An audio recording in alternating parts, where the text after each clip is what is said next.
Hi, everybody. It's Leanne and Mason, Different Perspectives podcast. Hi, Mason. Hi, everyone. Welcome to Different Perspectives with Leanne and Mason Holitza. We're here to discuss our differing viewpoints through the lens of energy work. Today, we will be discussing more about masks and being authentic. A little bit about us. Myself, Leanne, has a background working in business before I found my true path and transitioned into energy work. And I'm currently the owner of the Healing Studio and in Broomfield, Colorado, where I work as a healer and a teacher. You can find more about me at insightfulinspirations.com. Mason, my son, has had the unique opportunity to be raised in a subtle energy aware household where more than meets the eye is not only validated but encouraged to explore. He's currently a student journalist at CSU. You can find his work at the Rocky Mountain Collegian. All right, so let's address a couple of questions that came from our listeners previous episodes. Okay. So last week we talked about masks, and by the way, hi everybody who's watching, and hi everyone who's listening later. We welcome your comments and questions after the fact. We appreciate them, and if you're joining us now and you have questions, we also welcome that too. So one of the things that came up that was coming up is context. So as far as like we were talking about jobs and when to be authentic and when to be more like courteous, or and one of the things that one of our listeners said was the context is really important. So like retail versus being a referee. The referee has rules for behavior. Retail is like general public, and there's a variety of rules about what are in people's mind in regards to that, if that makes sense. But there's, did you ever see that Seinfeld episode of airing the grievances, like that, where they made up their own holiday? Yeah, what is it called? I know, I can't remember it either. But being genuine, and versus complaining, I guess, or versus being just nasty or whatever. One of the things that I've experienced this week that's really caused a lot of damage for me is people who are unable to set boundaries and say no about things and just say yes, yes, yes until they're not even there anymore, if that makes sense. Yeah. So I think, it's important for us to say how we're feeling genuinely before it turns into a problem. Well, I think one of the problems with the way that employment works for America, I don't know about the rest of the world, but all I know is my little bubble. But it seems like being genuine is not something that they want from you. They want you to be their perception of genuine. Yes. So did you see Dad brought up Festivus? He's going to be our Seinfeld helper. Festivus for the rest of us. That's funny. Yeah, no, I know. And I think that it's true that, but I don't know, as an employer myself, I want genuine employees. I don't necessarily want them to come in and be like, I'm so tired and it's miserable, and bring that to work. I would want them to try to be, they're more, upbeat, more, I don't know, in alignment with themselves in a different way that when they're at work. But I don't also expect them to constantly pretend that they're fine when they're not, Yeah. I think as an employer, I'd want my employee to come to me and say, I'm genuinely, I would want them to own it. I wouldn't want them to dump it on me. I wouldn't want them to come to me and be like, I'm having such a bad time. Take care of me. Right. I wouldn't want that. But I would want to know, like, if they were like, I'm having a really hard time, with whatever, and it's impacting me in big ways that I don't know, and I'm taking care of it, but I just wanted you to be aware of it, Right. But I think that it's really hard for employees to gauge, I feel like, when their employer is going to react badly to them being like, oh, I don't like this specific job and it's making me feel uncomfortable, or like, I think that employees expect a poor reaction to that. Yeah. Well, I mean, I don't know, though. I guess it somewhat also has to do with like what you've already experienced in your lifetime, where you were raised, who you were raised by. there's very strong um, population where you have to be, very superior, like in superior, right? Like there's so many different types of jobs in the world.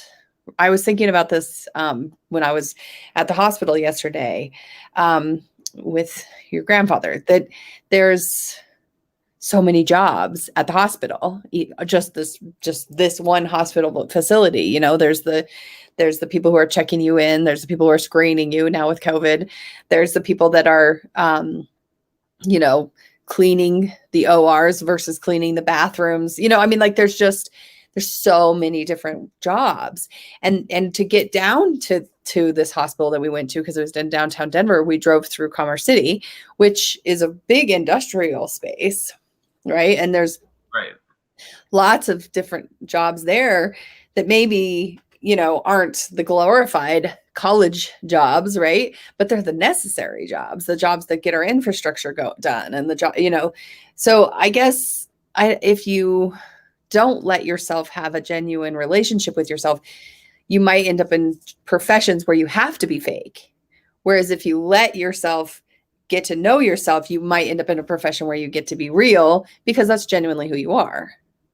Well, I think a lot of people feel trapped in, or just will settle for the thing that provides for them, because I think that people get so stuck in not pursuing their goals because they find security, that they just don't end up taking this very long and arduous pathway to the exact job that they want.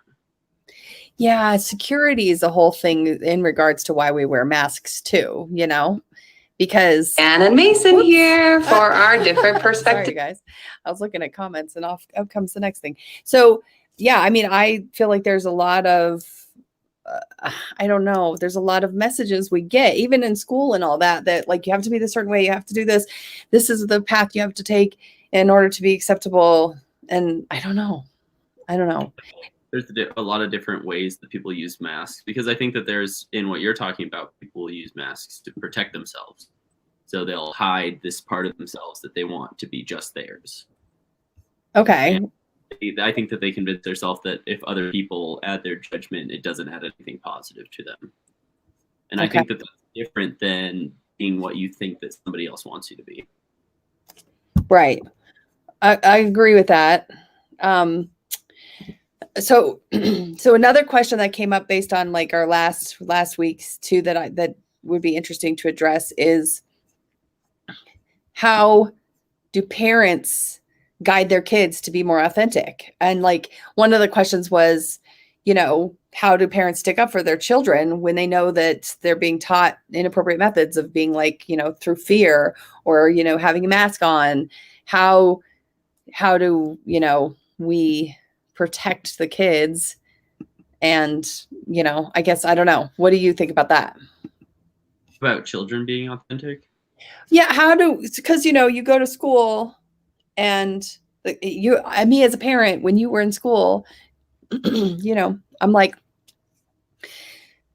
go along to get along, Mason, like, don't cause too many problems. Right. But I also know, like, I wanted you to be able to be you. And I did my best to kind of walk that line.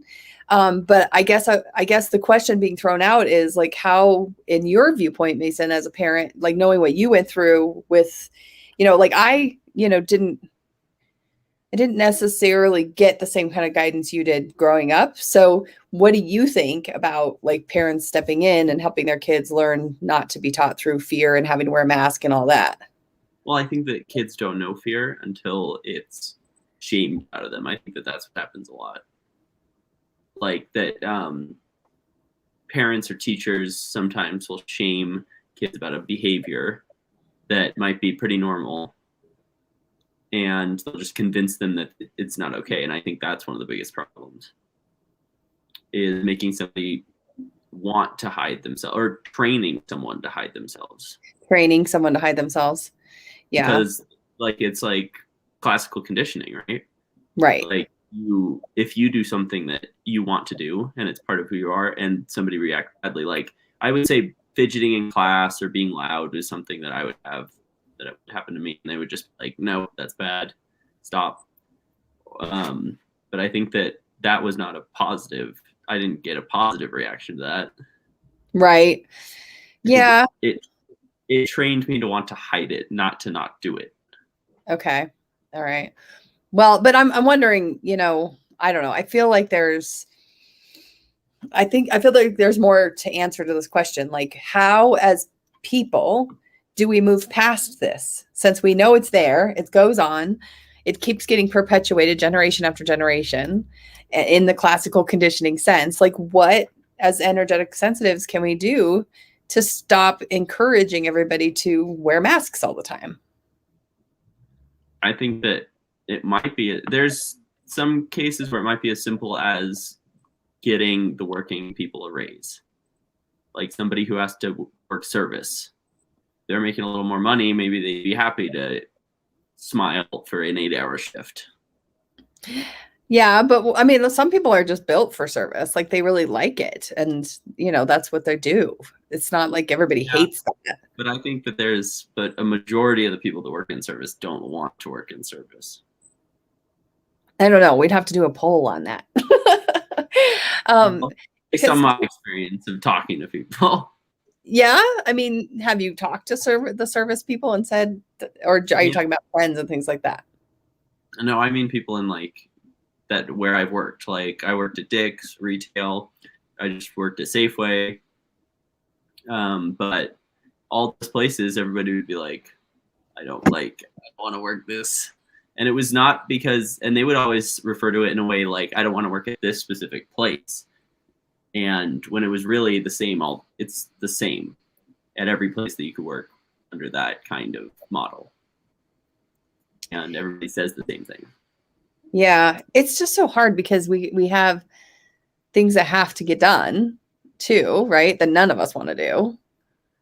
I mean, I don't know that I know anybody who's like, yay, clean the toilet. I don't know. Maybe. I don't know. But all the jobs that require just sitting at a desk that you don't have to be an actual person talking to someone, are being outsourced. So that's not available. So. Well, yeah. I mean, I don't know. I mean, I think it's genuinely though, like, how do you line yourself up as early as possible to knowing yourself well enough to not just go for the first secure thing that comes along, but instead go to the things that are going to support you both mentally, emotionally, and physically? I would say, like, as a parent, it would be about encouraging something that they are really passionate about, not about something that the school, it doesn't matter what it is. Because if you think about it, there's a job for everything. Right. And there's jobs being made every day. Like the kids that are, going to graduate now, probably half of them are going to work at jobs that don't exist yet. Yeah.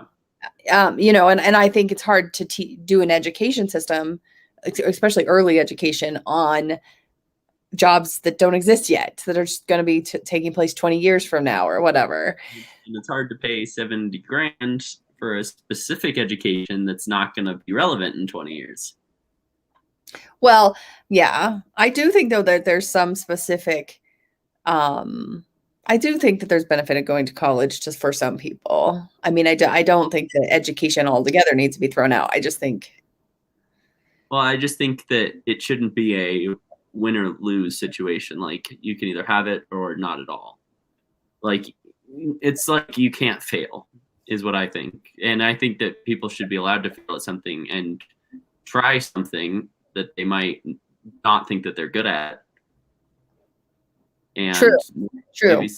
Because if somebody's like, okay, I'm going to college, what's a degree that I could get? Like I could realistically get the grades for.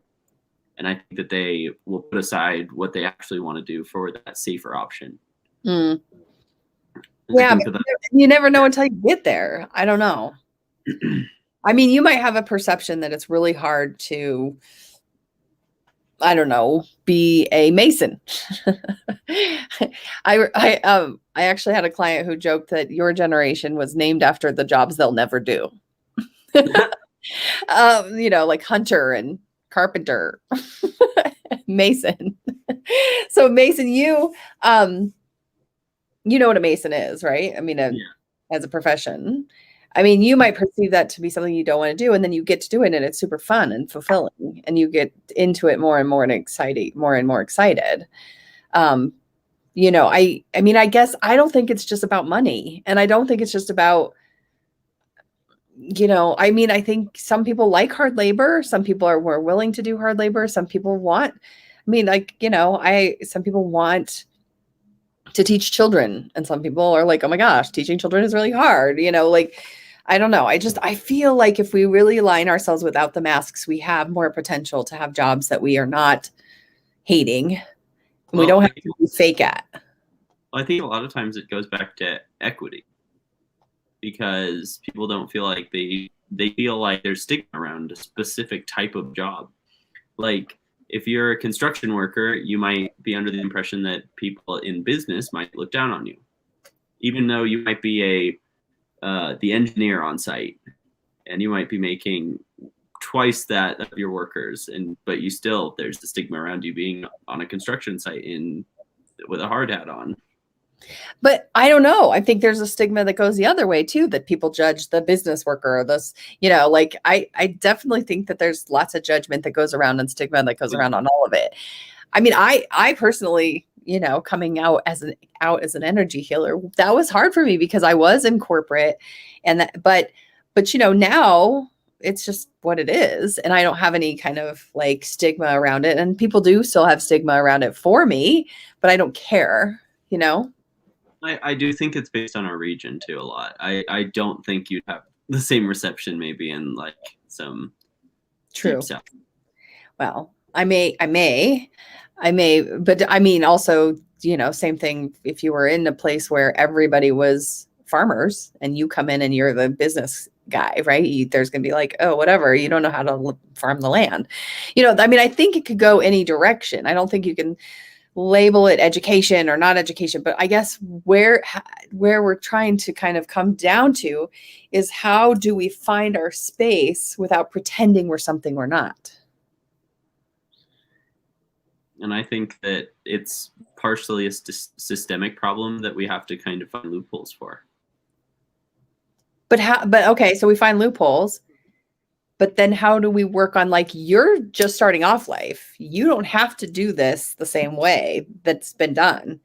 How do you change the rules? I think it's just about breaking it down, if that makes any sense. Like, if you look at it simplistically, it makes it a lot easier to say, oh, this doesn't make sense, or this makes a lot more sense. I think I do that for myself a lot. I might be doing a bad job of describing it, but do you kind of get what I'm saying? I think so.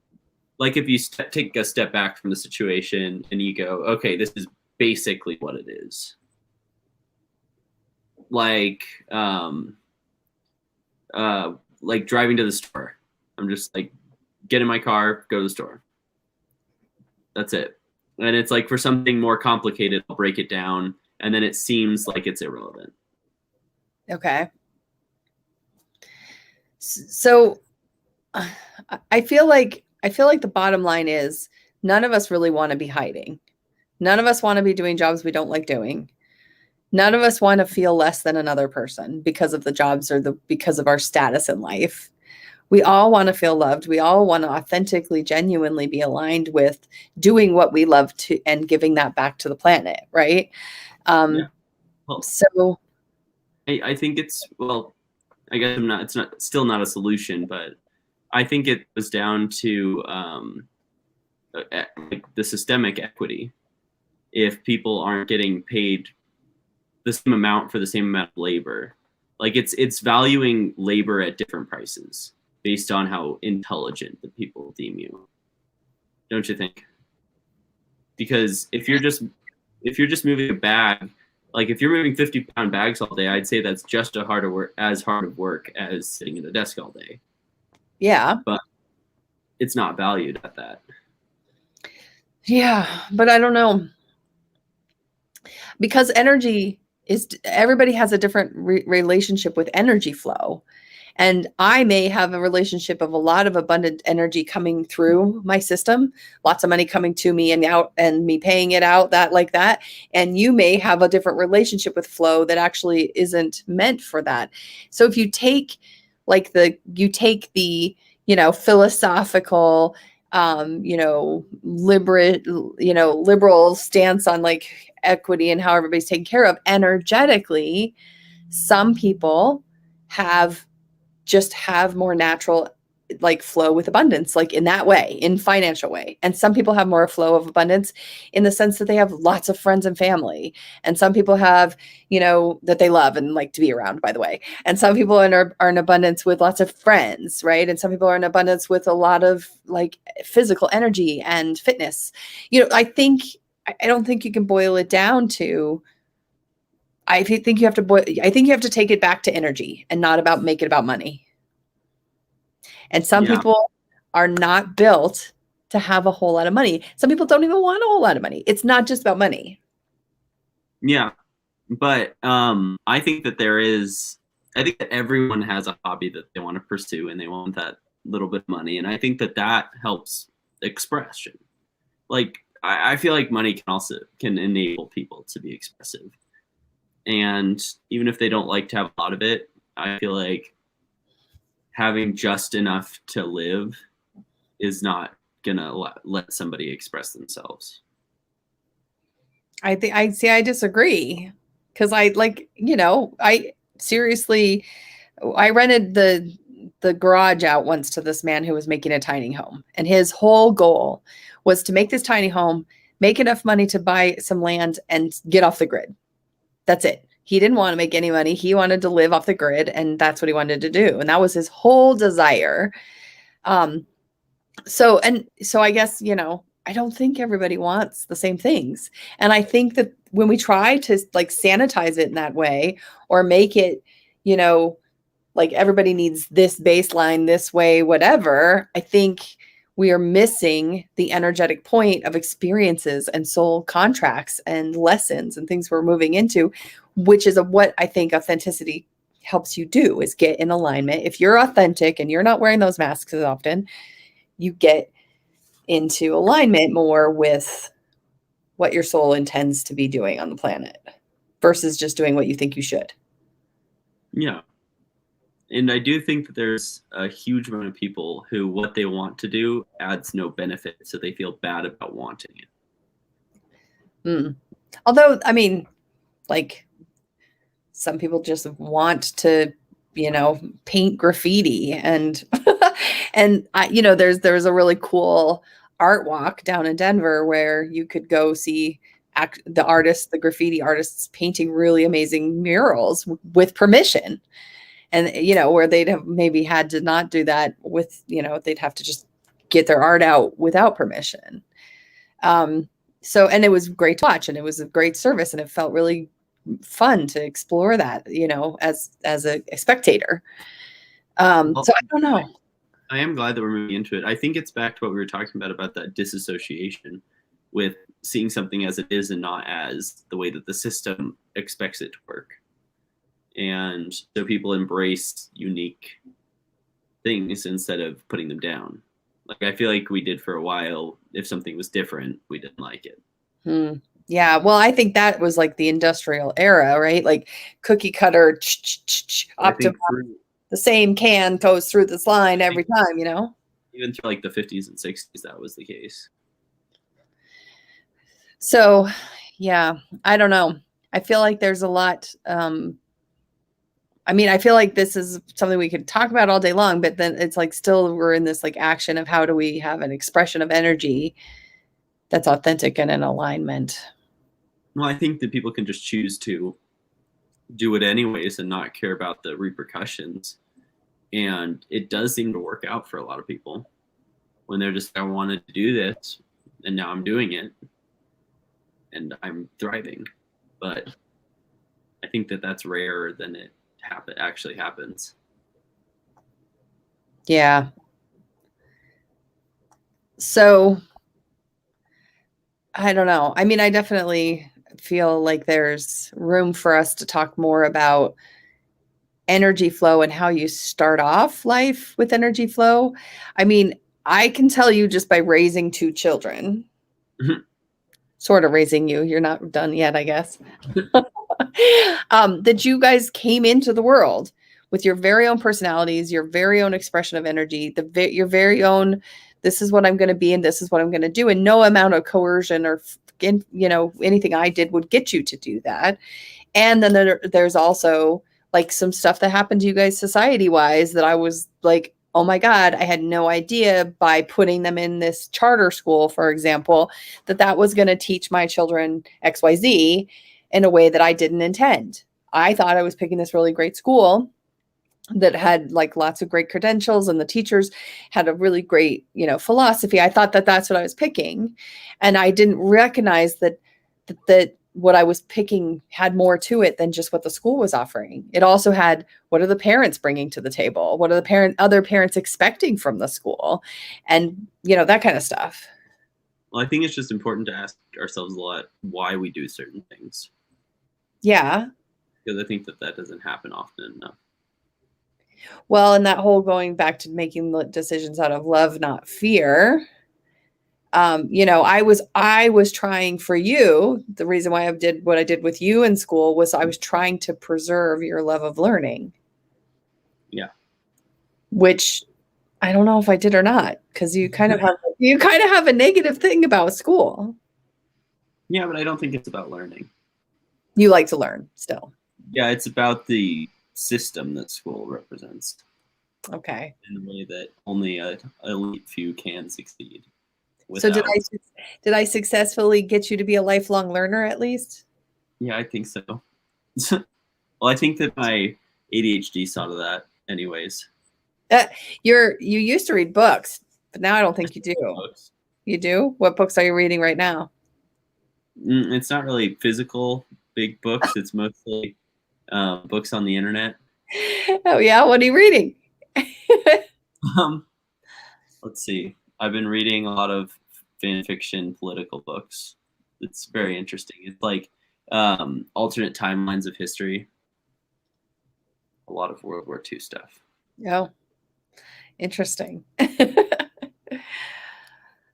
All right. So we are going to have a group of, we're going to be basically doing this again next week. Jack was asking to join. So at some point, maybe he'll be joining us to talk about topics. Okay. What topic shall we put on the agenda next time? Let me think. We could talk about how about relationships and like how I would form a relationship and how you would form a relationship with regards to like significant others and things. The angles about how people choose each other. Okay. Is that dangerous? No. Can we talk about that? Sure. I will also, for those of you who are watching or listening now or later, we are open to your suggestions and questions and comments too. We do like them a lot. And hopefully you're rejoining us and telling us, what you're thinking about. All right, Mason. So I think we did it for today. You have anything else you want to add before we conclude? I don't think so. Okay. Thanks everyone for hanging with us, and we will see each other again soon.